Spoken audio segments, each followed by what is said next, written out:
tu as des choses que tu vis, reconnais que c'est Dieu qui t'a donné ça. Reconnais que c'est Dieu, que ta santé, c'est Dieu, que tu as l'envie que tu as.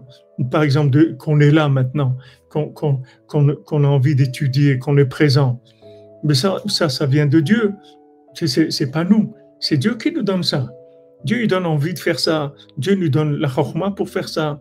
Comme les gens qui travaillaient au Mishkan. Ça s'appelle, les gens qui travaillaient au Mishkan, c'est des gens qui avaient chormat lev, la sagesse du cœur.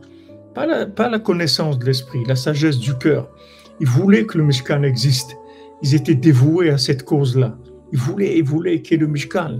Waouh, le Mishkan, ça va être extraordinaire. Le fait qu'ils voulaient et qu'ils aimaient, ils ont reçu le Chokhmah pour pouvoir travailler dans le Mishkan. Juste le contraire de Adam Arishon. Adam Arishon, il a cherché la Chokhmah sans le cœur. Pourquoi ? Pour l'ego, pour exister lui à travers sa connaissance. Alors que ceux qui sont venus travailler au Mishkan, ils travaillaient pour Dieu.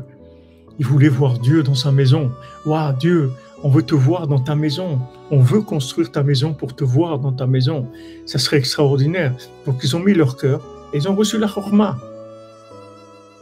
Donc, pour nous, c'est la même chose. Tu veux des grands projets, d'accord ? Grands projets, ça dépend pour chacun. Il y a des gens pour qui c'est des grands projets, des gens pour qui des grands projets sont des petits projets. Tout dépend où on se trouve. Mais en tout cas, les grands manques qu'on a, sachez qu'ils viennent des petits manques.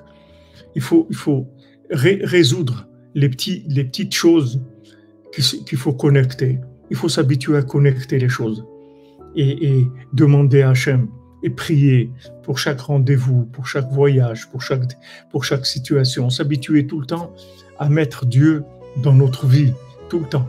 Et à ce moment-là, vous allez voir que on va vous donner d'autres épreuves de connexion. Les gens, ils veulent se marier, ils n'ont pas de zivoug, ils disent, j'ai pas trouvé mon zivoug, etc. Mais pour te marier, le mariage, c'est une très grande connexion, parce que c'est de l'opposé. C'est de l'opposé. Un couple, c'est deux opposés. Maintenant, quand tu vas rentrer dans le mariage, il faut que tu vives avec un niveau de date, un niveau de conscience, de connexion, que tu saches que tu puisses connecter des opposés. Masculin et féminin, c'est des opposés. Comme il dit ici, ils se trouvent à 1500 km l'un de l'autre. Donc c'est vraiment des opposés. Mais ils sont echad.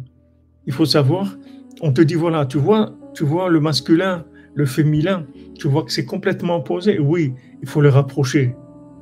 Le mariage, c'est une énorme conscience, le mariage, pour que ça tienne. Et les gens qui ont des problèmes de shalom bayit, c'est parce qu'ils n'arrivent pas à joindre les deux bouts, comme on dit. Les gens ils disent joindre les deux bouts, c'est pour l'argent. Mais joindre les deux bouts, c'est pas l'argent.